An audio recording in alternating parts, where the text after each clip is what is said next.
Are you or someone you know thinking about suicide or in crisis? Here are some helpful resources available in this community. The Suicide Crisis Helpline, you can call or text 988 if you or someone you know is thinking about suicide. The Kids Help phone can be texted at 686-868. You can also chat with them at kidshelpphone.ca. To reach the crisis intervention line, dial 1-800-352-1411. For the Hope and Wellness Helpline, please call 1-855-242-3310.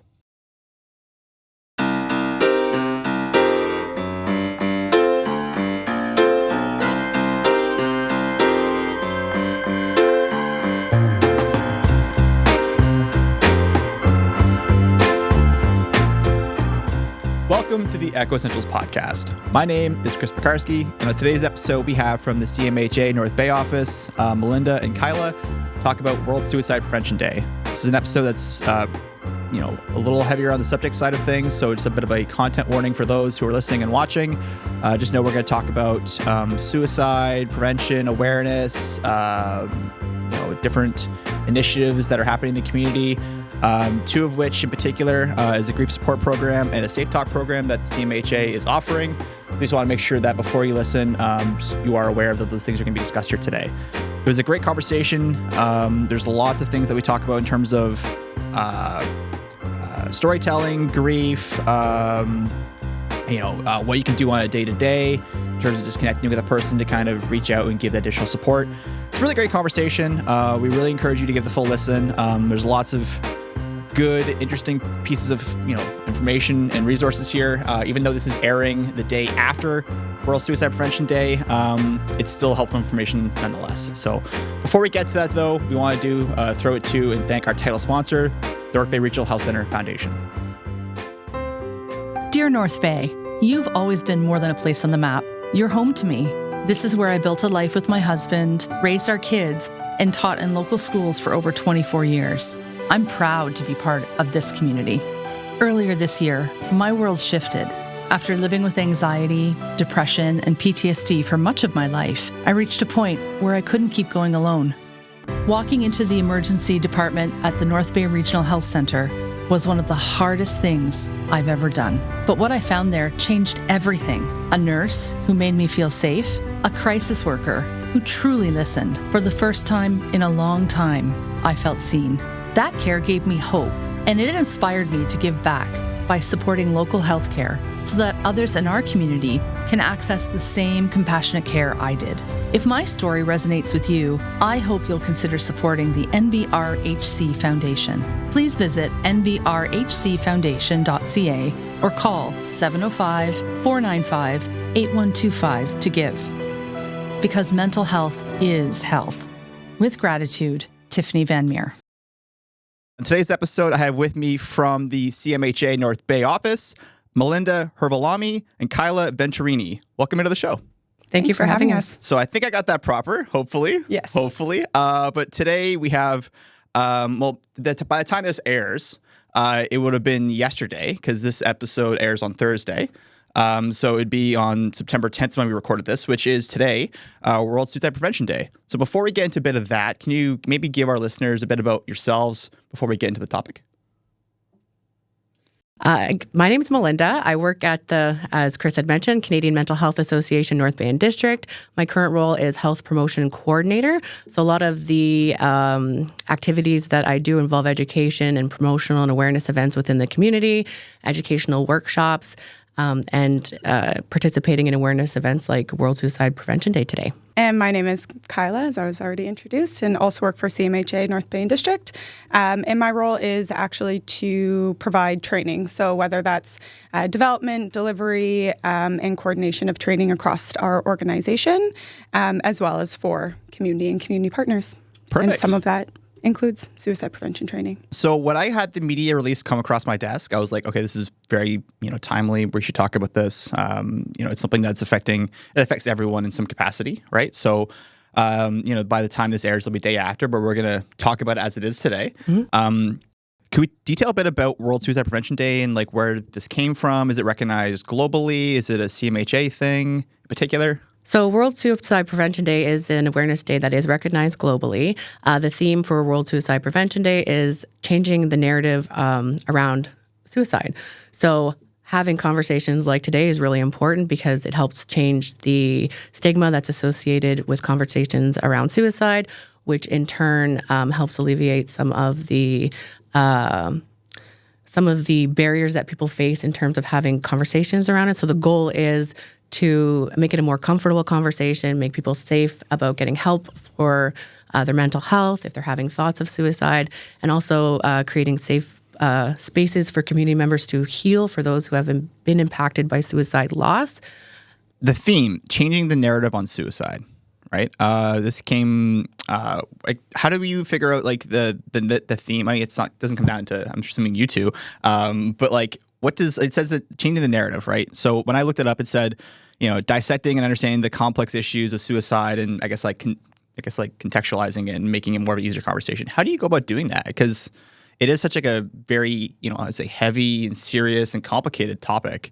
How do you do that in the span of like social media or conversations when it is so serious? Yeah, I mean, I think that it is a very serious topic, but I think that is kind of what deters people from having the conversation. And that's a problem, right? Yeah. Because we have serious conversations about a lot of difficult things all the time. Mm-hmm. And so I think when we're talking about the narrative around suicide, it's just being able to have those conversations openly and honestly within different aspects of our community. So one of those could be, attending a suicide prevention training, which just provides some additional skills on how to ask, the awareness, how to support somebody who might be thinking about suicide. And then just through our day-to-day life, just being aware, recognizing that it happens, that it's not an isolated incident, that it can happen to anyone. And just being kind. If somebody's having a bad day, simply saying, hey, how's it going today, goes a very long way a lot of the times. I would imagine like it's probably a more a simpler way of kind of viewing it. But like I imagine a lot of these kinds of things are just making sure there's like checks along the way, or like just being kind, like you said, that a lot of that kind of goes towards the betterment of a person's experience, mental health. Because like suicide isn't just something that someone decides one day, right? It's often, a longer process, a more complicated process. But I like what you said though, is that like just making it less of a serious topic, right? And just for the record, we're not going to make this like a comedy podcast. We're not going to take light of this. We're going to treat it with, the respect that it needs to have, while also paying attention to the theme, right? So changing that narrative. So I guess for North Bay, what initiatives is CMHA doing to help change that narrative? Oh, in addition to the training that Kyla already facilitates in the community, mm-hmm. we're really proud to be able to launch a new suicide grief support group. And we branched out into that area because we identified a gap in terms of individuals who are impacted by suicide loss and the support that they require navigating that grief, which is oftentimes quite unique. So in partnership with Chat for Chad, we made a proposal to have one of our staff, which is myself, trained as a traumatic loss facilitator, and to be able to facilitate the suicide grief support group that will also be supported by a psychotherapist. Yeah, and so with the training aspect, we do offer 2 different types of training. So safeTALK, it's through LivingWorks. So safeTALK is a half-day course. It's around suicide prevention. It's around, being able to have those conversations, potentially recognizing signs that somebody might be thinking about suicide. And I know that seems very, we all know that that's not in your face all the time, right? Mm-hmm. But just being able to ask that question very clearly, openly, and honestly, and being able to support somebody through that in whatever capacity that they can. And then we also offer ASIST training, which is a 2-day, more intensive course around suicide prevention and intervention. So it's a lot more information, obviously, because it's over 2 days. A lot of healthcare professionals often take it, or their organizations require it. Yeah. And so I think that with my experience, I've been teaching that for a few years now, maybe 3 or 4. And the feedback we often get is just that a lot of the information, it seems so simple, but people are just kind of afraid to have that conversation. And so it just gives people a little bit of confidence to know what to do, because I think often people don't ask about suicide because they're afraid of what the answer is going to be. I think I took safeTALK. It's got to be over 8 years ago. Okay. I think it was facilitated through some sort of summer training program when I was at Nipissing University, because I believe they've done it, and they continue to still do it. But it was great. Like it's a full half day. Like it's a lot, going on. You have to think about it. It's really a lot to process. But like you said, it's a lot of simple things. But you'd be surprised by like what those simple things can do. Yes. Right. And what those things can do to help people on like a daily. Just asking. Yeah. Right? Like. It sounds really simple, but like even asking someone they're having a dark day, like, hey, can you tell me what you're feeling? Are you having ideas of, self-harm or anything like that? That just puts a stopgap in just terms of my understanding, from my experience at least, like putting that measure in place to check in with that person. Right? I feel like a lot of these training things, we're going to get to the support group in a minute because I want to talk about that because it's a bit of a longer program. Putting those things in there just to kind of touch base with a person, right? Especially if it's someone you really care about, even if it's someone you don't really know about, just giving them that extra kind of like lifeline, so to speak. Absolutely. Yeah. So could we talk a bit about the support group? Because this is a longer initiative, correct? That's right. It's an 8-week in-person group session. It's launching this fall. We have our registrations open right now. And it's structured in a way that it kind of has a combination of a bit of a peer-led factor as well as a structured group support setting. So the idea is we've decided to make it specific to individuals who've experienced a suicide loss, again, because their experience is quite unique. They're also at a higher risk of experiencing suicide, being susceptible or at risk of suicide as well after experiencing a loss like that. So it impacts their mental health. There's a lot of shame and stigma that's still attached to individuals who are in that bereavement phase with regards to the type of loss that it is. So it's really important that we create that resource that individuals can access as part of a post-vention care if they've experienced that type of loss. So we're really excited to bring those individuals together, give them a safe space to talk about that loss, have the shared experience with other people who have experienced the similar loss of that nature, and go through.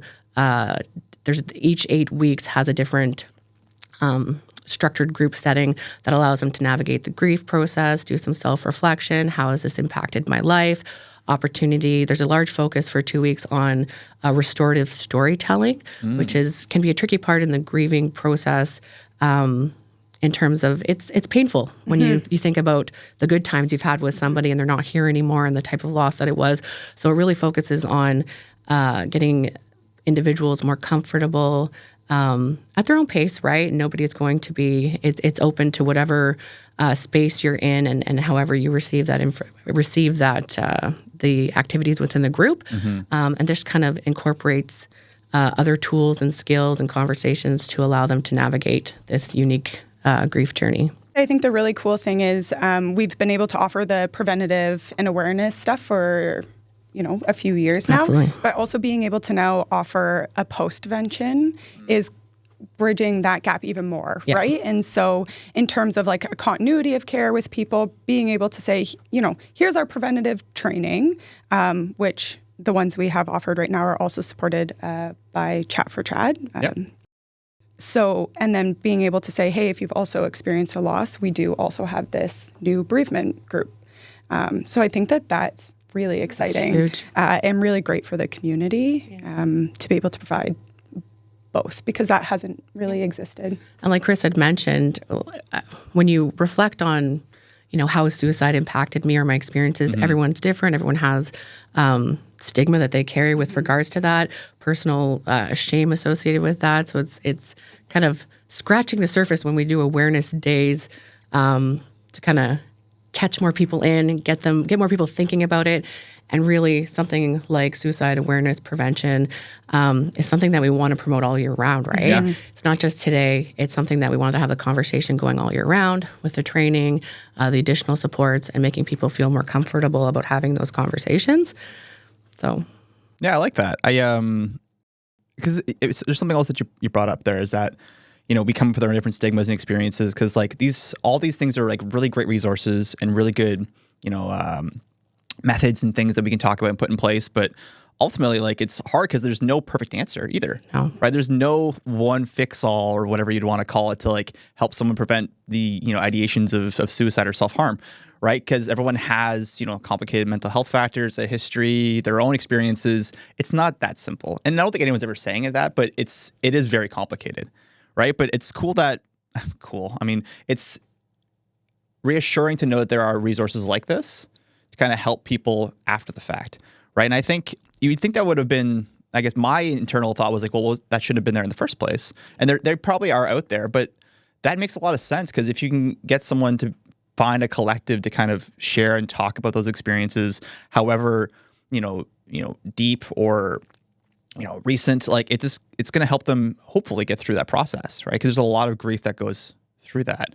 You mentioned something interesting here about storytelling, right? What was the phrase you said?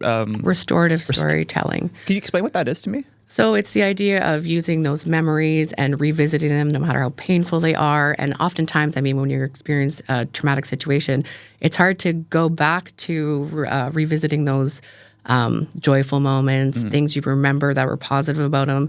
Again, the nature of the loss as well, depending on who you are, you may have resentment towards them, resentment towards yourself. So it's kind of opening the window to access those, identify where you are at specifically with your grief journey and your perceptions, and then pulling in the positive things that you remember and the impact that person had made, and remembering them in a positive manner. Because oftentimes, again, everyone's different. Post a loss of this nature, it could take people years to feel comfortable to start talking about that and remembering the good things. And it's painful to think that they're no longer with us, and sharing something good can cause a lot of pain. So that's a really big component within the group itself. And I also wanted to mention in line with that was the impact, right? Like everybody, the group itself, it is specific to individuals who have lost a loved one to suicide, but it's open to different types of connections, right? It could be a parent, another family member, a sibling, your neighbor, somebody you worked with. So the impact of that loss can extend well beyond your direct connections.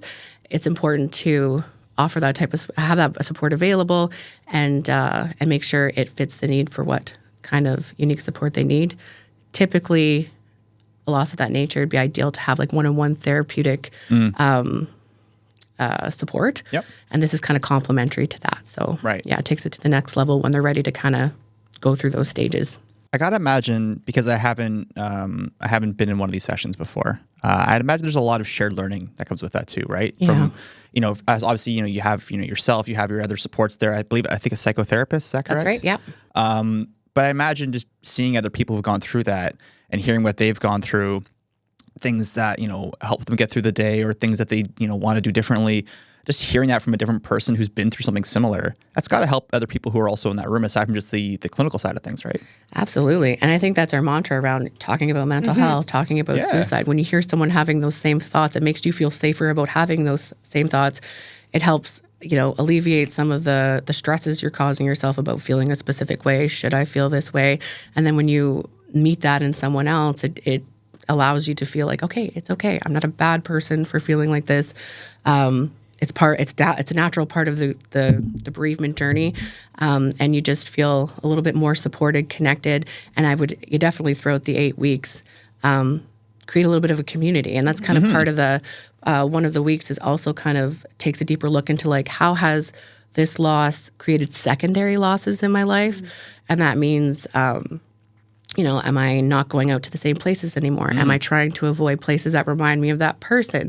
Has it impacted my job? Have I not, as part of my own mental health, again, because individuals who experience that loss are also impacted and at higher risk of possibly considering suicide.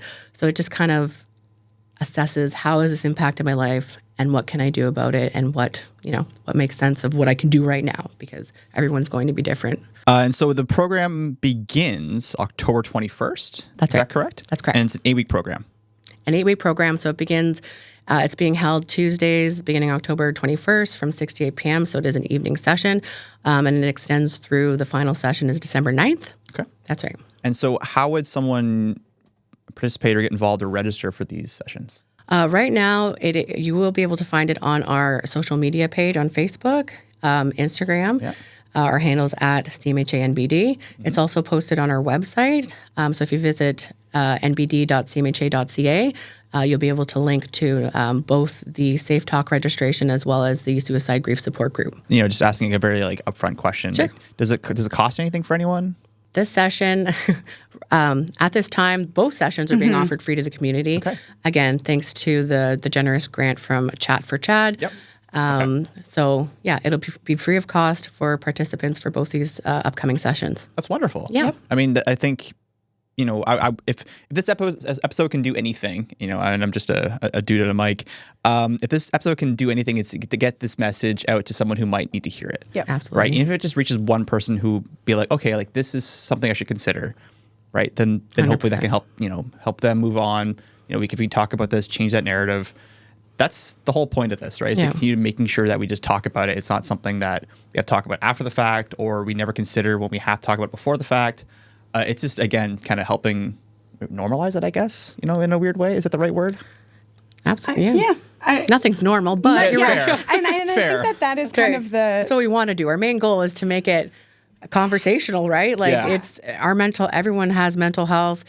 Having conversations of this nature, it's nothing that we should be afraid to do anymore. We need to, I think that's a really important, that's what was going through my head as you were speaking. And I know oftentimes when we're talking about bereavement groups or, suicide prevention programs, people, their first thing is, it only happens to people who struggle with mental health concerns. And you're like, no. Everyone has mental health. We all have bad days, just like we all have physical health and our bodies aren't great or we get sick.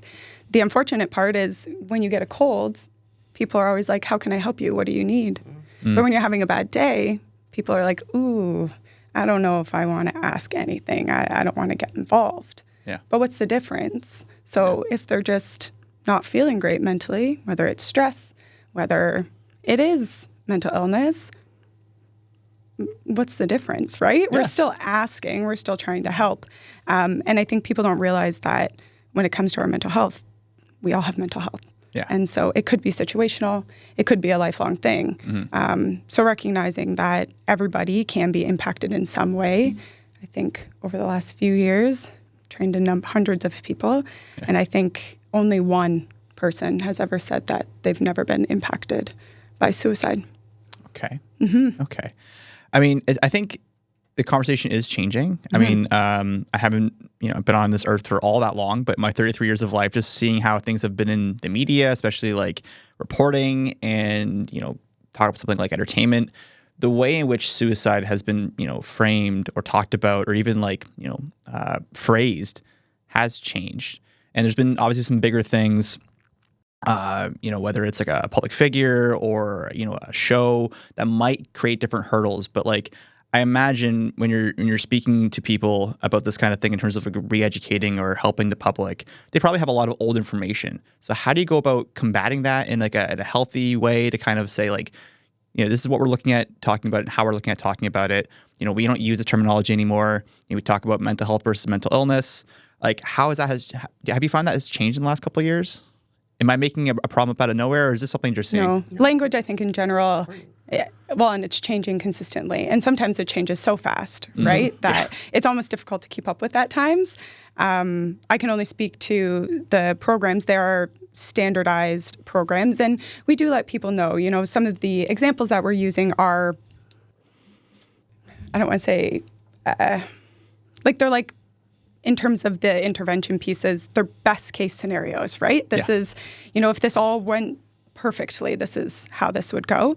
But they are standardized. So I think that just letting people know that, you may have been taught this or you may have heard this before, but we're not using that language. And then we do provide explanation as to why we don't use that language. And that's, I guess, not just with suicide, but with lots of other things within our sector for sure. Fair enough. Yeah. I think I think it's a positive sign of like just we're not like resting on our laurels. You know, we're constantly looking at updating language and community resources and training to make sure that it reflects the needs of the individuals and the community that's going to rely on it. Right, relying on old stuff's not going to get us anywhere, I don't think. So it's important to know that those things are changing. I do want to ask a couple questions about maybe like. So I was reading the press release here again. Does suicide affect a certain demographic in particular? It affects all, right? Mm-hmm. Yeah, I was going to add in, I mean, there are statistics that indicate that men might be at higher risk. However, I believe women are more likely to act upon it. And Yeah, so I think it's difficult when you talk about statistics, right? Because we talk about them as in, this population of people might be at higher risk. That doesn't mean that other people may not be affected. So if we only focused on the demographic who may statistically be at higher risk, we are going to miss everyone else, right? And so I think that's sometimes that's a struggle with, and I'm a stats and data person, so for me to say that hurts me, but it's the truth, and it's also what's reported. Yeah. So there are a lot of deaths that may not be reported. Yeah, because I was seeing here, I think you mentioned it earlier, Malinda, that 4,500 lives are lost in Canada every year to suicide, which is like it's a significant number. It is. But we talk about how I won't get into personals, but we always have someone, or at least most people have someone that they know who was affected by suicide or someone who died by suicide. And you don't really know how to go about it. You don't know everyone's full story. And it is complicated. And so when we're talking about, getting to know someone or asking those questions, like how a person's having a bad day or prevention, can you give us some tips in terms of people who are listening or watching, like how is the best way to check in with someone who might be having a bad day, or if you fear that, or you suspect that someone, is having, more darker thoughts, like how do you go about navigating that? I know that's what safeTALK is probably going to navigate, but can you maybe touch upon that a little bit for us? Yeah, I mean, in the best way that I can. I think that's a tricky thing to do in just a couple minutes, because it's not. I think that's why we really try to promote the training, because there is a lot more information that comes with that, and understanding that person's perspective, understanding that there is potentially a lot of hurt and fear. Also understanding that if a person died by suicide, even if you tried to help and they died anyways, that's a different type of grieving process, but it's also not. I think people take that on as it's like their fault almost, right? So I think Cole's notes, please take the training. Of course. Yes, please go register. But just being able to ask that question, are you having thoughts of suicide very clearly? And if you don't know what to do next, being honest about that. You know what? I'm not really sure how to navigate this either. However, let's reach out to some of the supports that we provided you to see what we can do next. I would say a lot of the times, even when people just talk about what's going on, sometimes that can make a huge difference as well. Do you have anything? No, I think encouraging people to talk about their mental health, asking the question, creating a safe space, being conscious of how you approach those two topics is a huge starting point. And of course, doing the training and getting the skills and tools to feel confident in supporting someone with who may be going through that. Yeah, it's important. Speaking of safeTALK, when is it happening and where? It is on. Oh, now I'm drawing a blank. October 2nd, from 9 to 12:30 at CMHA. So you can register, or there is the link on our website, on Facebook, like on Instagram, everywhere where you would find the bereavement group. There are a few spots available. It actually filled up very, very quickly. Oh, good. Which is great. Amazing. That's a good problem. So this is the second session that we're doing that was free for the community based on our grant from Chat for Chad. So we did one in May, and we will be able to do another one as well. So there will be a third one coming. It's almost that time of year. Early mornings at the rink, fresh notebooks and backpacks, and a community gearing up for another great season of varsity sports. At Source for Sports North Bay, we're proud to be part of it all. Whether it's finding your kid's first pair of skates, gearing up for tryouts, or outfitting your team for the season ahead, we've got you covered. Because here, we're not just a sports store, we're neighbors, coaches, teammates, and fans. And we're proud to cheer you on every shift, step, and stride of the way. Visit Source for Sports North Bay at 1321 Fisher Street and let us help you along your way. North Bay's turning 100, and what a time to be here. From the buzz of the Heritage Parade to sunset concerts at the waterfront, the city is alive with celebration. And you know who's right in the middle of it all? Homewood Suites by Hilton North Bay. We're proud to be a part of this milestone moment.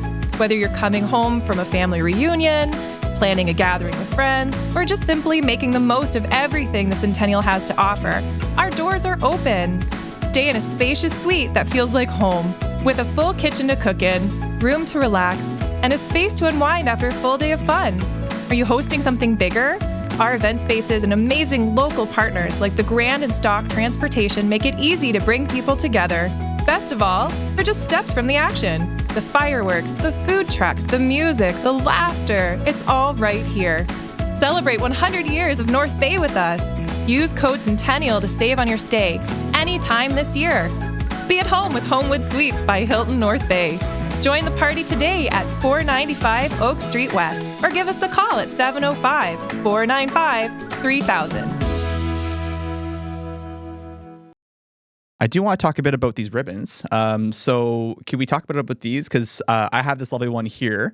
What do they represent? Why is the color yellow? I'm going to dive into that one. So last year we obtained our ribbons from the International Association for Suicide Prevention. We had hosted our first actual panel discussion where we engaged Chat for Chad, a representative from HANDS, a Family Health Network.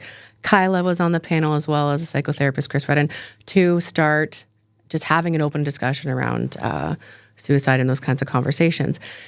Several people had pointed out that they associate suicide awareness and prevention with, I believe it was purple or teal.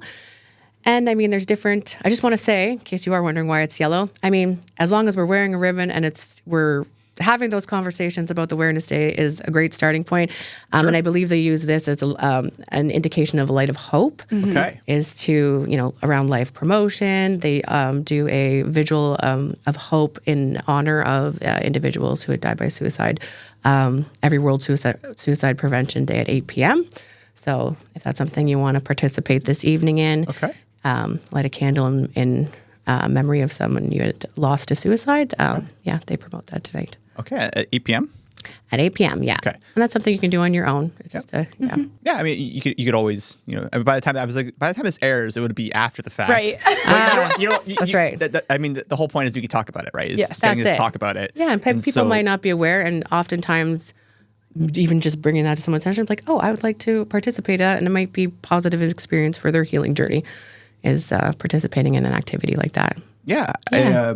No, good point. I think just talking about this again and changing that narrative, I'll speak again to in the last couple of years, I feel like things have changed regarding mental health days and just making those days. And I know it's not just about mental health, but just recognizing that if we're not feeling well that day, it doesn't have to be I have a crazy sore throat and I can't see out my eyes. There's other ways to have, checkpoints for, how you're feeling that day.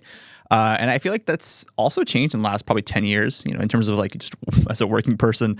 I feel like we didn't used to have those, or at least we didn't feel like that we used to have talk about those. And now we're talking about them more. Around the stigma too, I would imagine. Yeah.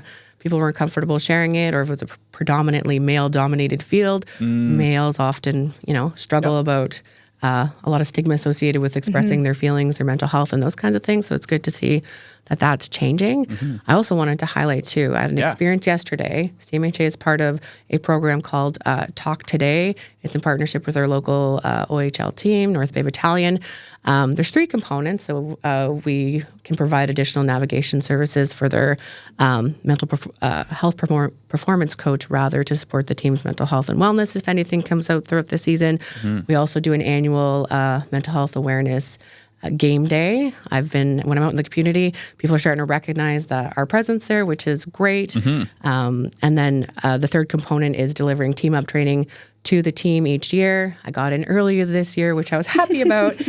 So we did that last night. I was in the locker room with the boys, and they're wonderful coaches who are an excellent support for that team. They're very lucky to have them, and vice versa.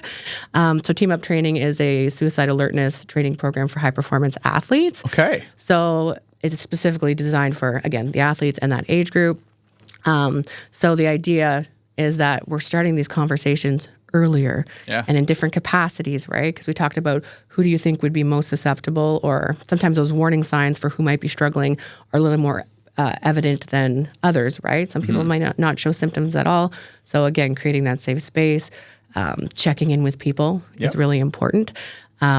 So that training was actually really impactful because we also had Wade had stopped in afterwards. Oh, nice. From Chat for Chat. Yeah. Had a really good chat with the boys, and really enhanced all the learning that they had the hour prior for the team up training. So it's really important to start these conversations early and get kids comfortable. I mean, we don't provide services to youth, but as part of a community, a whole, an individual, a parent, having those conversations with age-appropriate ones with your kids, get them talking about mental health, will only help support a generation that feels more comfortable when, mental health can be a risk factor towards suicide, right? Yep. So if we're able to make people feel more comfortable with their mental health, talking about it, getting those things off their chest, coping with it, having the resources, then it will just contribute to an overall, suicide safer community.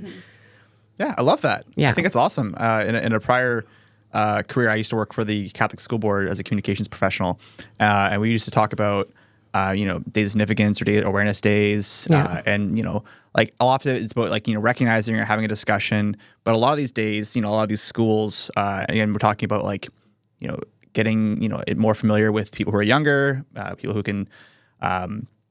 Who have access to it. Like it's just happening, earlier and earlier, which I think is good because if you're not having a good personal day, like those are things that, I wish I knew when I was in the 6th grade, Right. Cause you wake up and I'm having a sore throat. Like, well, are you? Let's see how you're feeling. It's like, well, if I woke up and said if I wasn't having a good day myself right now, could I have had a better week if I took that one day off, and it sounds so very corporatized, and I know I hate the way that's kind of structured because we're kind of locked into that kind of framework, of a 9 to 5, 5 days a week. But I just think learning that as a kid and then having that change as an adult for me has been positive. And if, students or youth or kids are learning that earlier to kind of put themselves first, to have conversations about their mental health, their mental illness, or not mental illness, mental health in general, it just giving them more of a chance to kind of destigmatize it all, right, and have that conversation. So I think that's really good. I didn't know about this team up training. It sounds really interesting. You sound like it was kind of was it Talk Today or team up training that you had to get into, you register early? You said you wanted to get in on that. You said the team up. I think it was team up. Yeah, because in the past it's been. Oh yes. Yeah, in the past it's been I don't know what that was referring to. We try to get it before their game start. Yeah. So before the season. Before the season That's even soon, goes. I think, isn't it? Yeah. So we got it in a good time, and it was also, it was yesterday, so today's World Suicide Prevention Day. We were able to have conversations around that. And again, it's a lot of making the team feel comfortable, giving them the tools to, think about how suicide exists, in and outside of the locker room, what those protective factors, risk factors, warning signs might look like, both for their teammates who, being involved in a sport is a very positive experience and considered a protective factor for them. Yeah. But also outside, right? It has them think about, okay, when I'm at home, who would I go to if I need help, or I have a sibling who needs help, or a friend? Who's the person I'd go to get help? It kind of gives them the tools to plan in advance, because oftentimes when we're in a situation where we don't know what we're going to do, especially if we're not comfortable with the topic itself, we fail to action, and it's just good to think of those things in advance and have a plan in place, and then it walks them through the different stages of very similar. It's kind of when you look at it, it's like second nature. You're keeping an eye out for folks. You're just talking to them, like you had mentioned. I'm not feeling well. Even just being more at ease with saying, I'm having a a bad Have an mental off health day. Yeah. It starts Have a day. conversation. Oh, well, what's going, you know what I mean? What's going on? Anything I can do to help? People can keep an eye on you, just like any other physical health issue or anything of that nature, right? So the idea is it sets them up to know how to identify and feel more comfortable with the topic, because that's huge. It's kind of interesting to see, or no, because I can't say I know for sure how youth perceive this topic, how comfortable they are. And I mean, I know being young, you know, you can get a little cheeky about things and those kinds of things. Get a little cheeky. So it's nice to introduce the idea that like how you perceive these topics can be really impactful for not only you, but your peers or your peers who might need help. So it's just something to consider, and ultimately establishing a process so that they know how to bring someone to get help. Yeah. And because that's a partnership with the OHL and CMHA. Right. Yep. And actually prior to Team Up, it was safeTALK that they took every year. Yeah, you're right. And so they just adapted it based on the high performance athletes, because it's a very unique situation. Yeah. Right? Makes it a little more relatable, I guess, too, the examples and stuff throughout the course. A lot of them are not in their hometowns, and so they're with different people, so there's different supports. I imagine there's some like Different areas. pressures in terms of like performance, 100%, which yeah. is something that's completely different than like what I would experience on a daily day professional pressure. Like it's different, right? It's sports performance. Yep. But I think, and correct me if I'm wrong, Malinda, but I think risk factor wise, they're actually at a lower risk. That's right. Than other people Their potentially peers who within might that not be involved age in group. a sports. So I know, we have this conversation and we talk about all these places to start. Like, I think it should go without saying, but I'll just say it anyway, that, it doesn't always stop here. There's other, means and resources and supports that you can reach out to and get to help support people or anyone, yourself included, who might have, some questions or some needs or anything related to that. It doesn't just end with like having a conversation, right? It just starts with that. And so it's important to note that even though we talk about that here today, that's not where the buck stops, right? Obviously, I think all three of us know that, but for anyone listening, it's like, okay, well, like we could have a conversation. Like, is that all I got to do? Well, no, but that's a good place for you to do. Like, it should be a good starting spot, right? Because it doesn't just, that could change a life, but it's not going to change so it's not going to solve every problem, right? So I think it's important to, obviously have that, because just to get that out there, I think is important. Yeah, and I think that you said something, we're not, even when we talk about this, we're not looking to solve everyone's problem. That's not the point, right? Yeah, of course. It's really just providing that safe space to have conversations about things that have been stigmatized significantly over many, many years, and understanding that people have thoughts of suicide, and that's not going to go away. And so how can we, I guess, adapt as a community to be able to support individuals so that we can simply save a life, right? Even if it's just for today, even if it's just for tomorrow. Yeah. And so I think that is extremely important. Yeah. I think people just get very nervous about asking. Yeah. I mean, it's tricky because like I think I did some of my homework here, but like, I want to be able to talk about the subject in like an open, honest, stigma-free kind of way. But I also want to give it air and respect the fact that it's a very, for a lot of people, some people, very serious. So it's kind of hard because like I'm not going to make do jokes about what's happening, but I also want to make sure that the conversation about those should be normal. Checking in should be normal, right? Should be common. Should be respected and given. But I think just having conversations like this, putting on the podcast for your friends or whatever, it allows just some more of that to facilitate, right? More of those conversations to happen. So before I get you two out of here, I do want to talk a bit about, and we could maybe circle on this one. Do you find things have changed in terms of like, talking about, suicide prevention in regards to like social media and phone access and the internet changing? Like, have you seen in the last like 10 years, 15 years, any data, talk about being a data head, has there any of that been involved and incorporated into training or statistics or reporting? Because I feel like there's so much being thrown at everyone, especially on social media. And as social media gets into the hands of, people who are younger, like is any of that involved in terms of the training or the reporting on this or how we look at it? I can speak to it. So through the Living Works programs, they do talk about statistically, how many people have died by suicide in, this year, or what the rate is or who's at higher risk, but they very much caution it with again, these are statistics that have been reported, right? And so that there is this very large number of people who it may not be reported, or who might not have any family who was able to report it, right? Like, so there's all of these other things. So I think that with social media, comes good and bad. And so our ability to get information out to a mass population, as you know, is fantastic. How sometimes that information is then used can be tricky, right? So I think we've seen a shift just because more people use it, and I think it's used more just in getting information out there. And I forget the rest of your question. I'm not going to lie about it. I agree. It's kind of a loaded question, honestly. I also not what I have anything backing from. I'm just like, we talk about social media in the show, and especially like, as a person who uses social media for a living. I know that question has come up in different topics and episodes, but like, I just kind of wanted to like see if that was a thing. Did you have something to say to that, Melinda? Well, a thing as in like how we utilize social media to like change the narrative, like those kinds of things. And I mean, I can say, I know with our office, I mean, and we do a lot of emphasis on this days as we try to promote specific campaigns, again, so it can reach different populations, different groups via socials. And I mean, if you check our Facebook page today, for example, we're going to have information around suicide awareness prevention, World Suicide Prevention Day, and those kinds of things. In terms of stats, I can't speak much to that, and with regards to the social media. And again, like I could just be totally speaking out of the blue. Like I have no idea. It's just a question that we kind of get asked. But I think using social media for good is a good way of viewing this, because it is such a an easy access tool in terms of distribution, for better or worse.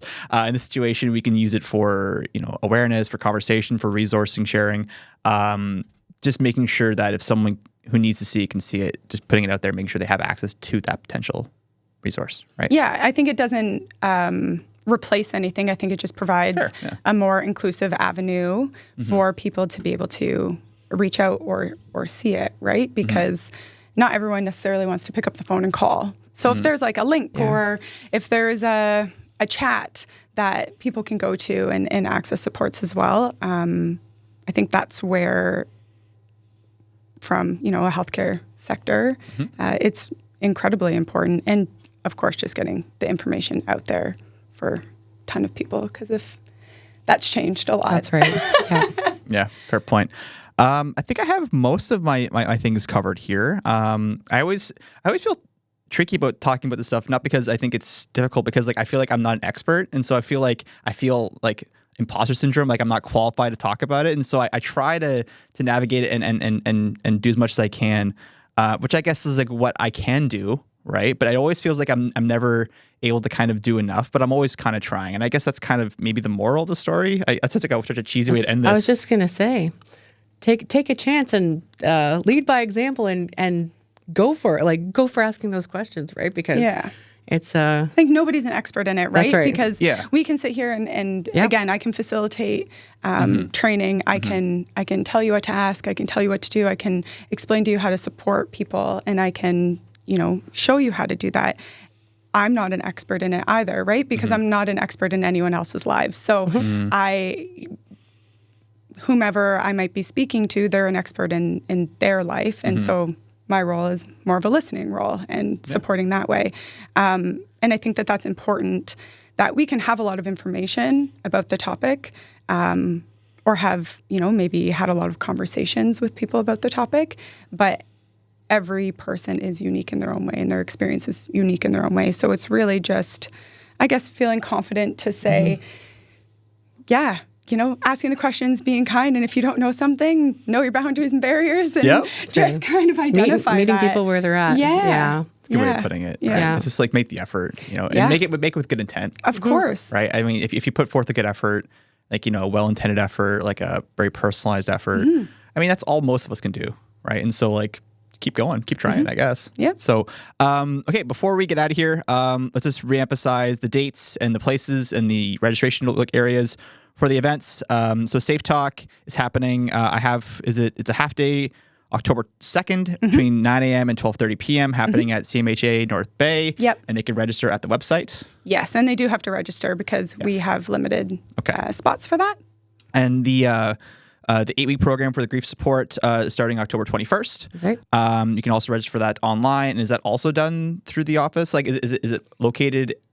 Yeah, our space is going to be located at one of our locations. Okay. And I also just wanted to emphasize that, I mean, we've already had a fair amount of registrations. Spaces are also limited, and there's also a secondary registration process. It's called an intake conversation that's outlined in the initial registration form. So just something to be aware of if you're considering it, and hopefully you make that step if you're ready. And we'll be having other ones down the road. So if it's not your time now, hopefully we'll see you at our next group. Fantastic. Okay, Malinda, Kyla, thank you for joining me. Thank you. It was a wonderful conversation. And we'll talk to you soon. Hey, thank you for having us.